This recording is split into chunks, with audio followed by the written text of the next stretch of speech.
Good afternoon and welcome back to the channel. My name is Josh. This is Native Nomads. And today what we're going to be discussing is the difference between the Mavic Air 3 Pro and the Mavic Air 2s.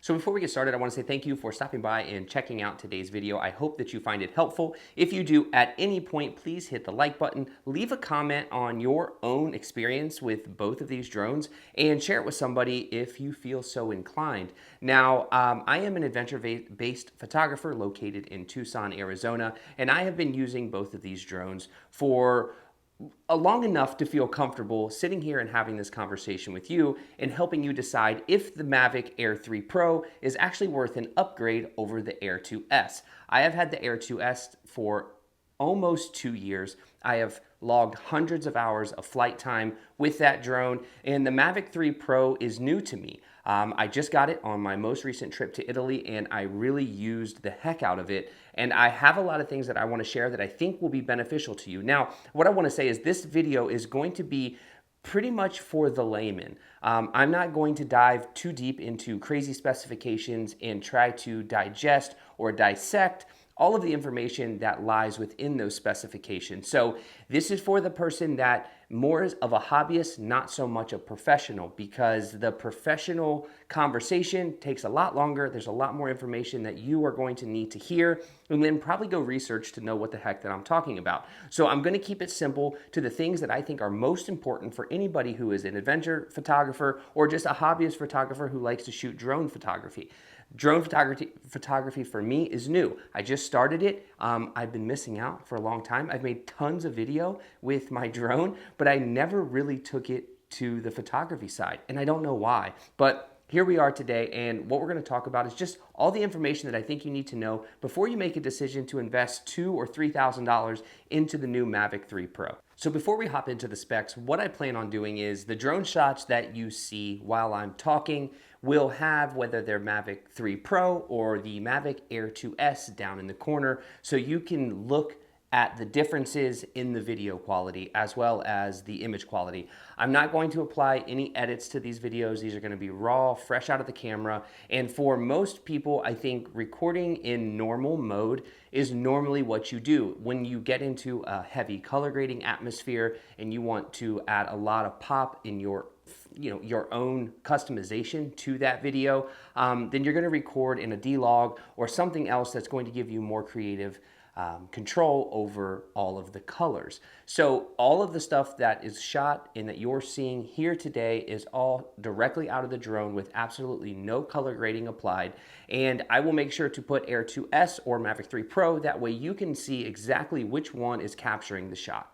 Now, the first thing we want to talk about that I think is important, that I think most people care about, is how much it weighs. So with a battery inserted, you have 958 grams, which is 2.11 pounds for the Mavic Air 3 Pro, and the Air 2s comes in at 595 grams at 1.3 pounds. So you're talking about a significant difference, nearly double or an additional pound of weight difference. Now, that weight difference can be very important, especially for me. I travel pretty heavy when I try to travel as light as possible. Having a bigger drone, having bigger batteries, and having more batteries makes my pack heavier. And when you're going on a 3 or 4 mile hike to get to a location that you want to shoot, you try to minimize your weight as much as possible. Now, that may seem like a very small difference for somebody who is just a regular hobby photographer or a hobby drone user, and they don't travel with it very often. So that may not matter too much to you. But if you are somebody who travels pretty significant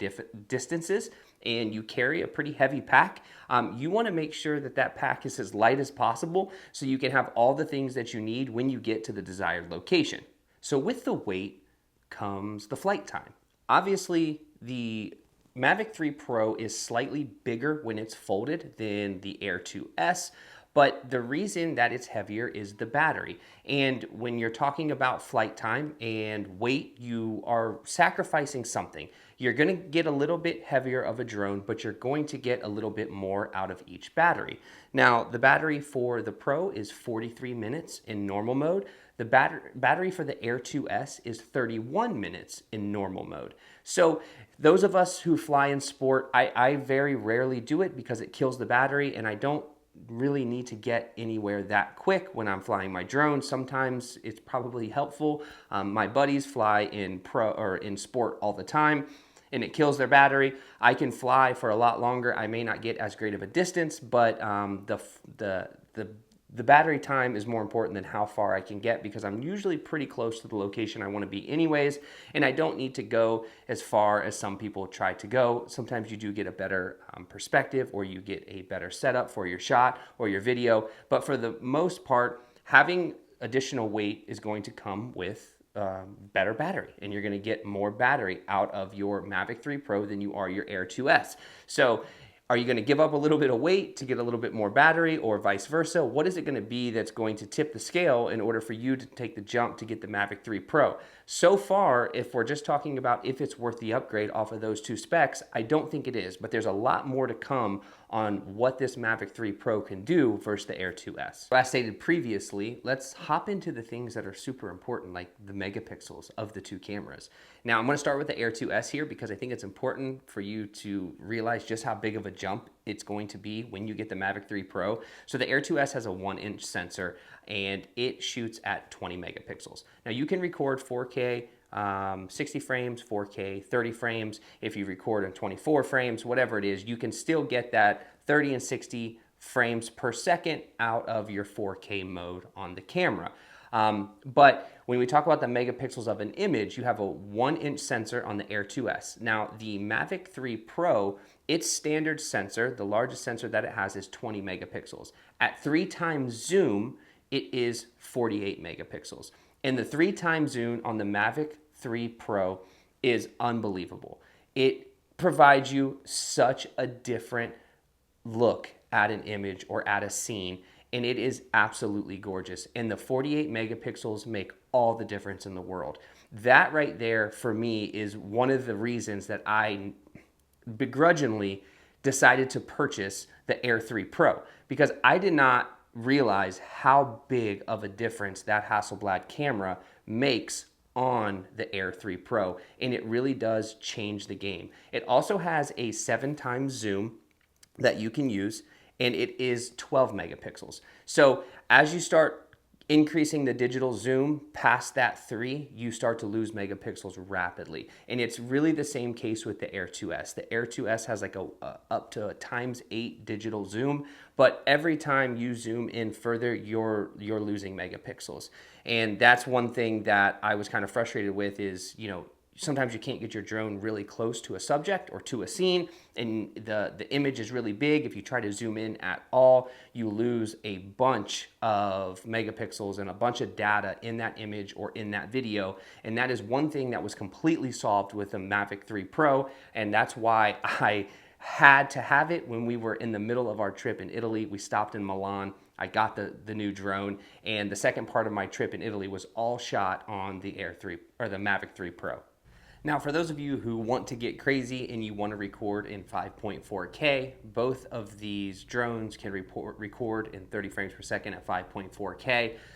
I think it's kind of silly to record in 5.4K because most people can't tell the difference, whether it's an Instagram video or it's a video on YouTube. Nobody can really tell that it's any better. It's cool that it can do it, but the support on the other end of the spectrum isn't really there. So you're kind of looking at something and you're not going to be able to delineate 4K from 5.4K. Some people will. A majority of the population and anybody who uses drones or looks at footage is not going to be able to tell the difference. And if you have specific client needs and that client wants 5.4K, whether that's just because they think that it's a huge difference, it really may not be. Now, one tip that I will give you for using the Air 2s as well as the Mavic 3 Pro is I would do everything in your power to avoid using any type of ND filter or any of the filters that DJI provide you with your drone. A lot of times you are going to get a very grainy look on images and on any type of videos when you throw a filter on there.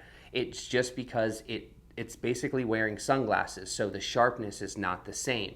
So when you put sunglasses on your drone, you're going to have a much different look once you get it back, because what you have to remember is you're only seeing on your controller 1080p, and you're seeing it on a very small screen. And what may look really good on a small screen, once it's blown up to a full-size screen, you will be able to see all of the little grain and all of the issues with the video clip. So it's something that I have learned along the way that I'm sharing with you. I would do everything in your power to avoid using any type of filter. Try to stop it down with the aperture if you can. Do everything you can to keep your ISO as low as possible. There's other ways that you can improve the quality of the video or the overall look without throwing a filter on. If a filter is something you have to do, just understand you are going to lose some of that sharpness. And if you have some clips with a filter on and some clips with the filter off, you will definitely be able to tell the two apart just in the sharpness and the amount of grain on each image or on each video clip. So while we're here, I think it's probably a good time for us to discuss the two controllers, the RC versus the RC Pro. And I'm just going to hit on this really quickly because there's a couple of drawbacks, but then there are some improvements. I'm going to tell you from my perspective, I have the typical regular RC remote. I did not get the RC Pro. The first reason being is it's roughly about $800 more to get an RC Pro remote. Now, what does the RC Pro remote come with? Well, you're talking about 700 nits versus 1,000 nits. So that's the brightness of the screen. Some people say in really harsh conditions, it's hard to see their screen if it's not turned all the way up. But realistically for me, I've never had an issue with my screen, and most people don't record in super bright sunshine anyways. You're either at sunrise or you're at sunset and the light's getting a little bit softer. You don't want harsh light to begin with. Some people do need to record in harsh light situations, and that 300 nit difference may be what you need for an additional $800. But for me, I very rarely even have my screen turned all the way up in the first place, so I couldn't find a reason to spend an additional $900. Now, the RC Pro does have a better file management system. I don't necessarily have any experience with that, but based on reviews and forums that I've read, you have a better file management system for your videos and your images, which is great. But again, unless you're a professional, I don't think that's absolutely necessary. I'm by no means a professional.